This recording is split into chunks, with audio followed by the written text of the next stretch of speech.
कुर्सी पर कोई भी बैठे। बोलो लोग से स्टेज पर जब अफरोज हम सबके बड़े लाडले, बड़े प्यारे चहीते लीडर जिन्होंने भाजपा की नींद उड़ाकर रखी है, जोरदार तालियां ऐसे साहब हमारे नौजवान करण दादा। देखिए आप चेहरा देखें, कितना मुस्कुराता चेहरा है, हंसता हुआ नूरानी चेहरा। चलिए आइए, वक्त कम है और बिल्कुल हम 2020 खेलेंगे। क्या खेलेंगे? मैं धार्मिक व्यू से ही आपके सामने बात रखूंगा कि वोट कितना जरूरी है, मुल्क के हालात कैसे हैं। मैं इस शेर से अपनी बात को शुरू कर रहा हूं कि घबराने की जरूरत नहीं है, डरने की जरूरत नहीं है। सिर्फ इतना याद रखो कि आज आ जाए उसूलों पर तो टकराना जरूरी है। आज आ जाए उसूलों पर ताई, आज आ जाए उसूलों पर तो टकराना जरूरी है।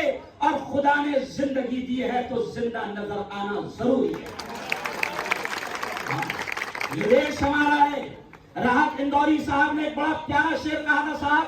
राहत इंदौरी साहब ने कहा था कि सभी का खून है शामिल यहाँ की मिट्टी में। राहत इंदौरी ने कहा था कि सभी का खून है शामिल यहाँ की मिट्टी में, किसी के बाप का हिंदुस्तान थोड़ी है। और बीजेपी जो नफरतों की आग लगा रही है, जो हिंदू मुसलमानों में दंगे और फसाद का माहौल बना रही है, ऐसे ऐसे अंध भक्तों से, गोबर भक्तों से राहत इंदौरी ने अगला जुमला कहा था कि सुनो आग लगाने वालों, सुनो बस्तियों को जलाने वालों, सुनो हिंदू मुसलमान को लड़ाने वालों, आग लगाने वालों। राहत इंदौरी ने कहा था कि लगेगी आग तो आएंगे घर कई सदमे, लगेगी आग तो आएंगे घर कई सदमे, यहाँ पे सिर्फ हमारा मकान थोड़ी है। भाजपा के पागलों को हम समझा रहे कि बेटा ज्यादा बावले चाले, क्या समझा रहे? बेटा ज्यादा बावले चाले मत करो। ये देश बड़ा प्यारा देश है, ये सूफी संतों का देश है, ये साधु संतों का देश है। इस देश को हमारे पुरखों ने सजाया था। इस देश के लिए शहीद अशफाकुल्लाह, शहीद अब्दुल हमीद, मौलाना अबुल कलाम आजाद, सरदार वल्लभ भाई पटेल, महात्मा गांधी, उन्होंने बड़ी मेहनतों से इस देश को सजाया था और इस देश को गोरे अंग्रेजों से आजादी दिलाई थी। लेकिन मैं देख रहा हूं कि 2014 के बाद नफरतों का जो माहौल बन गया, मॉब लिंचिंग का जो माहौल बन गया, दंगे फसाद का जो माहौल बन गया, महिलाएं सुरक्षित नहीं है, किसान आत्महत्या कर रहे हैं, बेरोजगारी बढ़ गई है, जवान पढ़ रहे हैं, लिख रहे हैं, उनको नौकरियां नहीं है। तो ऐसे मौके पर मैं आपको पैगाम दे रहा हूं कि हमारे पुरखों ने, हमारे बाप दादा ने उस वक्त गोरे अंग्रेजों को यहां से भगाकर देश को बचाया था। अब हमको यहां से काले अंग्रेजों को भगाना है। किसको भगाना है? जोर से बोलो, किसको भगाना है? जोर से है, किसको भगाना है? काले अंग्रेजों को जो नफरती फैला है। देखो कितना अच्छा लग रहा। मैं, करण दादा बैठा, ताई बैठी, कितना हिंदू, मुस्लिम, बौद्ध, क्रिश्चियन, सिख, ईसाई, शरद बाबू, कितना प्यारा माहौल है। अहमद भाई, सलीम भाई लग रहा है, कितना प्यारा माहौल लग रहा है। इन्होंने आग लगा कर रख दी, इसलिए इंडिया अलायंस बना, इसलिए तमाम पार्टियां एक हो गई। राहुल गांधी से लेकर उद्धव ठाकरे तक, शरद जी पवार से लेकर सोनिया गांधी तक और राहुल गांधी से लेकर प्रियंका गांधी तक, राष्ट्रवादी कांग्रेस पार्टी, ऐसे ही शिवसेना, उद्धव ठाकरे, आम आदमी पार्टी, समाजवादी पार्टी, ये तमाम पार्टियों ने मिलकर ये तय कर लिया कि ये आग लगा रहे हैं। इंशाअल्लाह हम इंडिया अलायंस बनाकर आग लगाने वालों को इस देश से भगा कर रहेंगे इंशाअल्लाह। और अब दादा ये जा रहे हैं, ये जो बावले बातें कर रहा ना अभी बावला, तो इसकी गोखलार होता नहीं समझा है ना? देखो देखो देखो, अब तुमने सिर्फ इतना बोलना, गया क्या बोलना? शद्दाद आया, जोर से शद्दाद आया, गया। नमरूद आया, गया।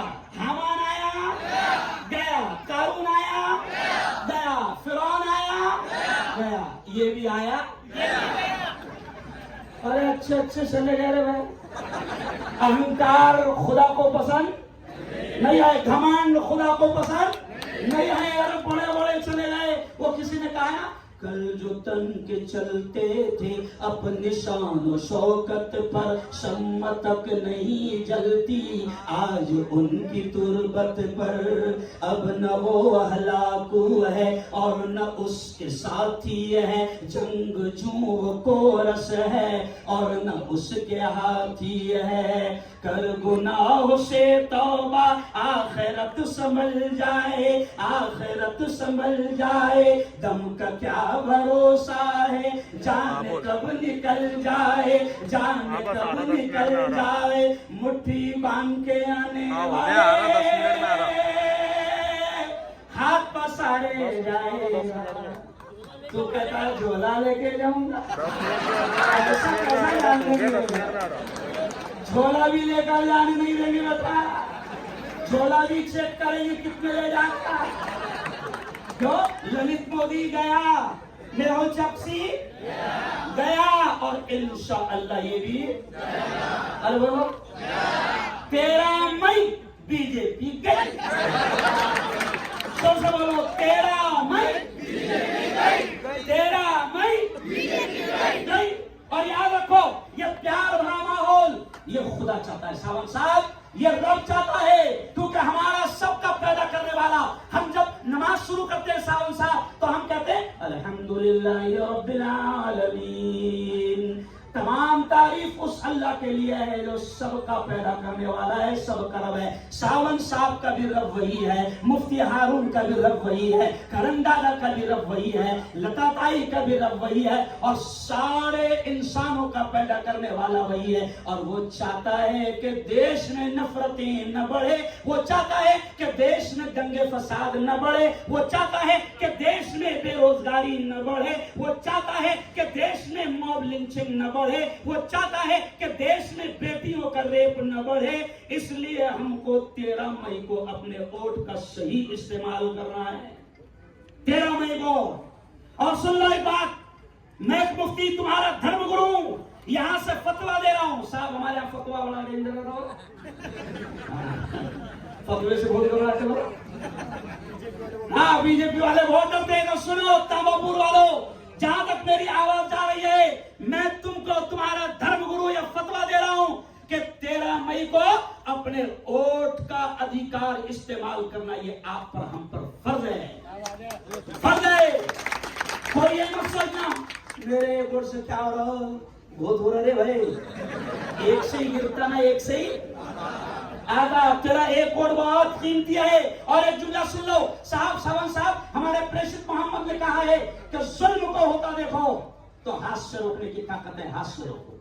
ये हमारे प्रेषित के अल्फाज है कि जुल्म को होता देखो, हाथ से रोकने की ताकत है, हाथ से रोको। आज जुल्म कितना खतरनाक हो रहा है। कर्नाटक का वाकया आपको मालूम है।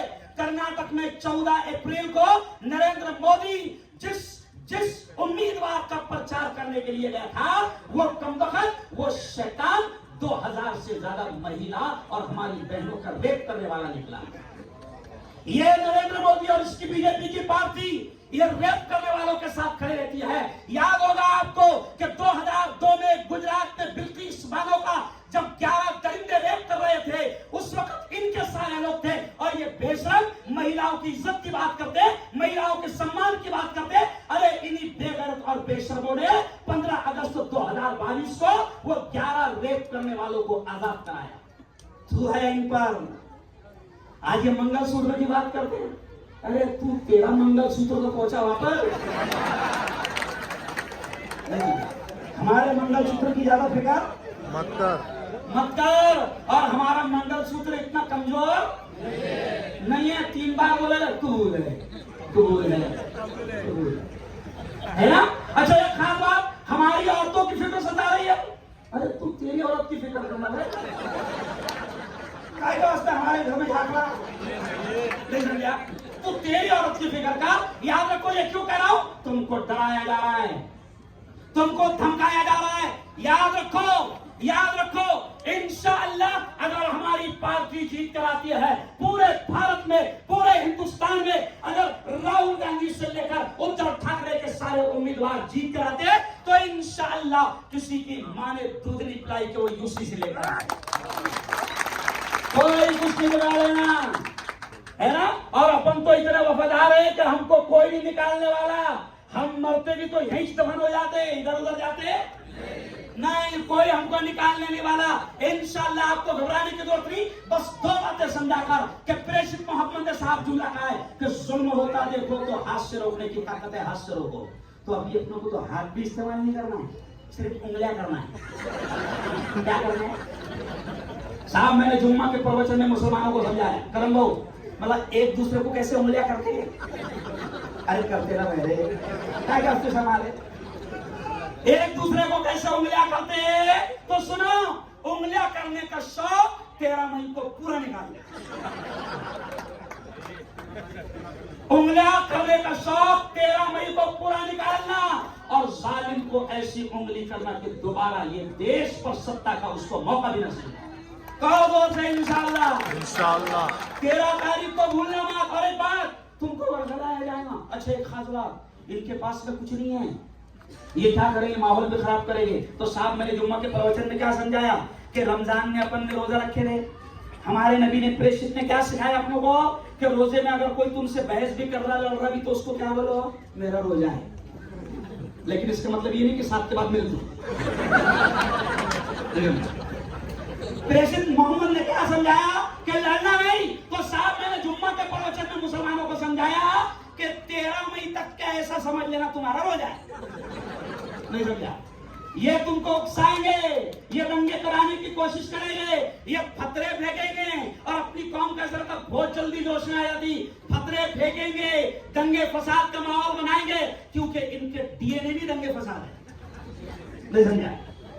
इनके डीएनए में क्या है, वो जो अंग्रेजों वाला डीएनए था कि लड़ाओ और राज करो, तो गोरे अंग्रेज का भी यही प्लान था और काले अंग्रेज का भी। अरे बोलो, तो डरना मत, सिर्फ शांतता बनाए रखना।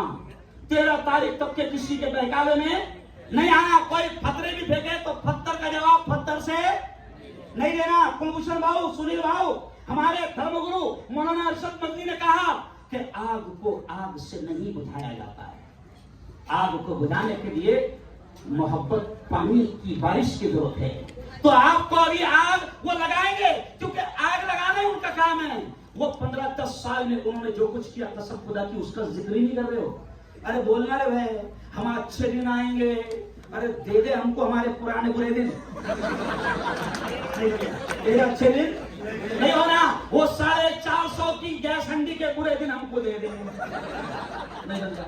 वो 65 रुपए के पेट्रोल वाले बुरे दिन हमको, अरे बोलो ना, वो बुरे दिन हमको दे दे। शेतकरी आत्महत्या कर रहे हैं, बेशरम आत्महत्या शेतकरी कर रहे हैं। शेतकरी इस मुल्क का जो है अन्नदाता कहलाता है। भाई शेतकरी आत्महत्या कर रहे हैं और ये बेशरम 1 साल तक के किसान जो है आंदोलन पर बैठे, मगर इस बेशरम पे बेगैरत पर कोई फर्क नहीं पड़ा। 700 किसानों ने जान दे दिया, मगर इस बेगैरत पीएम ने जो है उन किसानों की एक न सुनी। और आखिरी जुमला सुन लो, कोरोना आया था कि नहीं आया था? अरे बोलो ना, कितने साल आया था? 2 साल। बहुत अच्छा था बेचारा हो, 2 साल आया और मुकुंद दादा वो बहुत अच्छा था, 2 साल आया और चला गया। ये 10 साल तक कोरोना आएगा। और ताई मुल्ला भाई, ये कोरोना से भी ज्यादा खतरनाक है, कोरोना से भी ज्यादा खतरनाक है।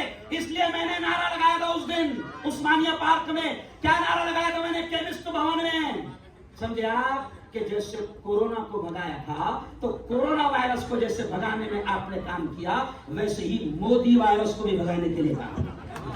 कौन सा वायरस? कोरोना। जोर से बोलो, सावंत दादा यहाँ पर है, जोर से बोलो। कौन सा वायरस? कौन सा वायरस? हाँ, इसको भगा कर देश को बचाना। और आखिरी बात सुन लो, सावंत साहब क्या करेंगे? सुनो सुनो सुनो, हमारी झोपड़पट्टी का एरिया है, वसीम आसिफ का है। अभी ये क्या करेंगे? पाइप में रखे अरे अरे अरे, नहीं समझा? ये बड़ा इलेक्शन रहता वाला, इसमें आते नहीं।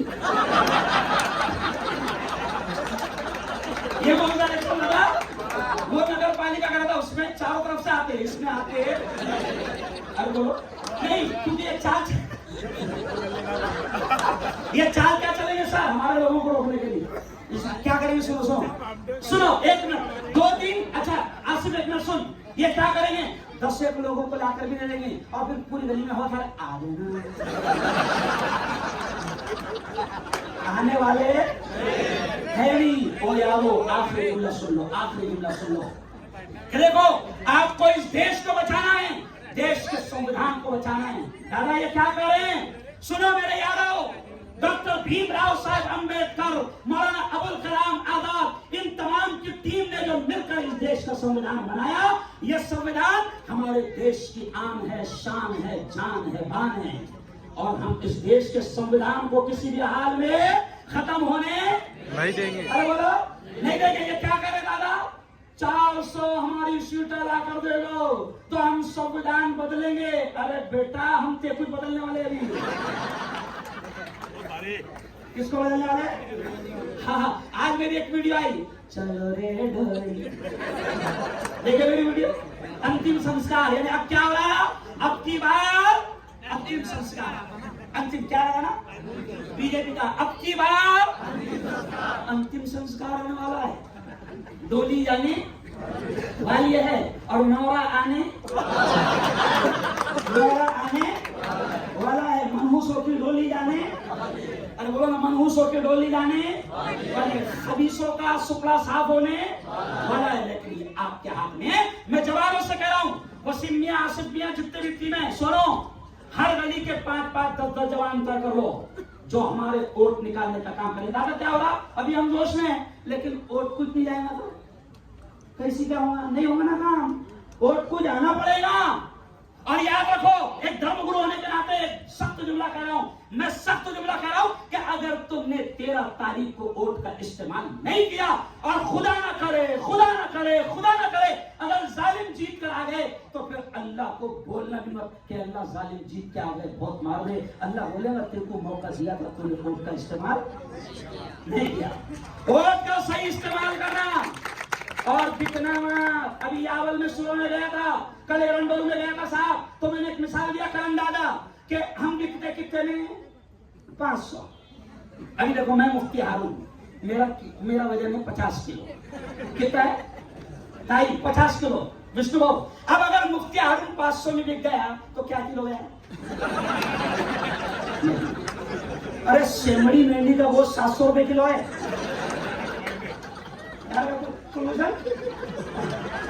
भाई सेमड़ी मेंढी का वो 700 रुपए किलो है, और अगर तू 500 में गया तो 5 रुपए किलो के लिए आ। तो मैंने आज यावल में भी समझाया, एरंडोल में भी समझाया, कल पार्वल में जाऊंगा कि बिकना मत। ईमान वाला कभी भी अपने ईमान का सौदा नहीं करेगा। बिकना मत और बिल्कुल ताकत के साथ ओढ़ देना।